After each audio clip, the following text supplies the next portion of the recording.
L'information de ce week-end, la gestion du département indexée par la Chambre régionale des comptes dans son tout dernier rapport.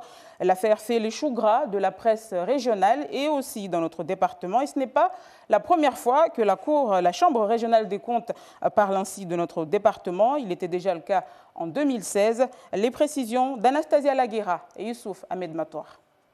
Le rapport fait froid dans le dos. Publié le 6 avril dernier, le document énumère sur une quarantaine de pages les abus au conseil départemental de Mayotte sur la période de 2012 à 2017. C'est avant tout la gestion des ressources humaines qui est pointée du doigt sous la présidence d'Ibrahim Ramadani, mais aussi de son prédécesseur Daniel Zaidani. En 2017, les charges du personnel s'élevaient à 127 millions d'euros, soit un tiers des dépenses du département. Un département qui ne compte pas moins de 2600 agents. En 4 ans, 700 auraient été titularisés. C'est un véritable système de copinage qui a été dévoilé au grand jour. Directeur nommé sans qualification, absentéisme, ordre de mission bidouillé ou encore voyage coûteux car exclusivement en classe affaires. Dans ce rapport, le département perd toute crédibilité. On y apprend aussi qu'une trentaine de personnes travailleraient pour le cabinet du président alors que la loi en préconise 5. 62 hommes pour gérer le parc de véhicules, une masse salariale énorme alors que la population cherche encore les évolutions. En clair, le département vivrait au-dessus de ses moyens. Le rapport a été bouclé en décembre 2017. Étrange timing pour la publication. Une chose est sûre, ces révélations ne risquent pas d'arranger les affaires du territoire déjà plongées dans une crise sociale et économique. Et à noter que la majorité actuelle du conseil départemental n'a pas donné suite à nos nombreuses sollicitations. Ce rapport est donc le fruit d'une année d'enquête des magistrats de la Chambre régionale des comptes. L'enquête porte aussi sur la gestion du conseil général à l'époque où Daniel Zaidani en était le président. Il est actuellement le conseil départemental de Pamandzi. Daniel Zaidani, bonsoir. Bonsoir. Alors, le rapport de la CRC englobe votre mandature, on l'a dit. Est-ce que vous vous attendiez à une mise en index ainsi de votre gestion? Mise en index, je ne sais pas, mais que la Chambre régionale des comptes travaillait là-dessus, nous étions parfaitement informés. D'ailleurs, à ce titre, c'est la raison pour laquelle, à titre personnel, j'ai apporté ma réponse le 2 novembre dernier par mail directement en détaillant les points sur lesquels j'étais totalement opposé.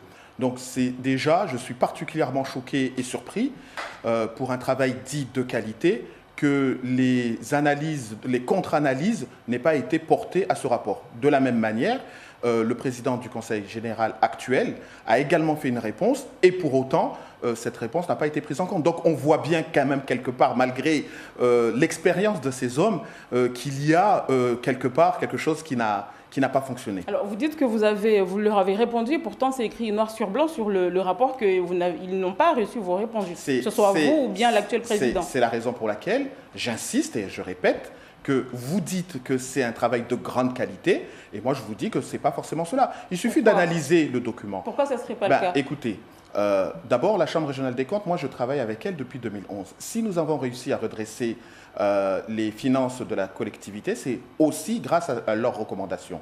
Mais quelque part, lorsqu'on regarde ce rapport, c'est un rapport à charge. Et il faut dire les choses telles qu'elles sont. Dès la synthèse introductive, on nous présente une collectivité avec des finances difficiles et on nous parle d'une dette de 32 millions d'euros que le conseil départemental n'a toujours pas remboursée. Et pour autant, on omet de rappeler que le territoire, le conseil départemental, attend de la part de l'État des aides à hauteur de 40 millions d'euros, de compensation en termes de bascule fiscale et sur la mise en place du RSA. Cela était mentionné notamment dans le rapport sur la départementalisation de janvier 2016 à la page 61. Et pour autant, le même organisme qui fait cette fois-ci un rapport sur les finances et sur la gestion du conseil départemental omet bizarrement de parler des 40 millions d'euros que l'État doit verser au conseil départemental tous les ans, ce qui correspond aujourd'hui quand même à 120 millions d'euros. Donc moi je veux bien que d'un côté on reproche, mais aussi il faut dire tous les manquements. De la même manière, excusez-moi d'insister, on reproche les choix politiques. La Chambre régionale des comptes n'est pas là pour juger les choix politiques. Si les choix politiques ont des conséquences sur les finances. Non, écoutez, Mayotte est un territoire qui doit rattraper son retard. Cela nécessite alors, à ce moment-là, de faire ce que les autres n'ont pas fait. La titularisation, c'est une politique qui a été décidé dès 2009, lorsqu'il y avait eu la grève au conseil départemental, par les services de l'État, par les services du conseil départemental et par les syndicats. Donc, la titularisation des agents, c'est pour mettre fin à la précarité de ces agents. Pensez-vous qu'il est normal que les agents du conseil départemental doivent renouveler tous les contrats tous les ans, alors même qu'ils sont là-bas depuis 5 ans, 10 ans, 15 ans, 20 ans. Moi, j'estime que ce n'est pas normal. Mais est-ce que, Daniel Zedani, quand vous nous parlez de rattrapage, d'harmonisation, est-ce que cela veut dire systématiquement qu'on doit aller vers des dérives, des recrutements massifs? Mais qui vous parle? La CRC, excusez-moi. La CRC, je termine. La CRC insiste sur le fait que, oui, il y a les titularisations, certes, mais ces personnes-là sont titularisées sur des postes parfois où ce n'est pas leur compétence. Ils n'ont pas les compétences pour ces postes-là. Écoutez, les agents du Conseil général ont peut-être pour certains des difficultés. Mais quand vous êtes en place depuis plus de 10 ans, 15 ans, 20 ans, que vos supérieurs hiérarchiques vous notent, parce que vous savez, lorsque les gens ont renouvelé les contrats, ils ont des notations. Et que chacune des notations, parce que je les ai suivies moi pendant 1 an, chacune des notations des agents du conseil départemental, on nous explique que ces agents sont bons, sont performants. Moi, je ne sais pas sur quoi reposent les analyses de la Chambre régionale des comptes. La Chambre régionale des comptes ne doit pas et ne doit en aucun cas s'appuyer sur les on-dit. Lorsque, par exemple, la Chambre régionale des comptes dit que le président fait des recrutements de népotisme, c'est-à-dire qu'il recrute les gens de sa famille, qu'il appuie cet argumentaire, mais il ne peut pas se baser sur les on-dit. Lorsque la Chambre régionale des comptes dit qu'il y a jusqu'à 1000 heures d'absentéisme dans l'année, alors il faudrait qu'ils me disent où sont les signalements qui le permettent d'arriver à ces conclusions-là. Donc, encore une fois, moi, un rapport qui est basé sur des faits et qui sont établis, il n'y a aucun problème. Je vous prends un autre exemple. Lorsqu'on dit... On a bientôt fini, Daniel, mais une question quand même sur le STM. Est-ce que là aussi, c'est un rapport à charge?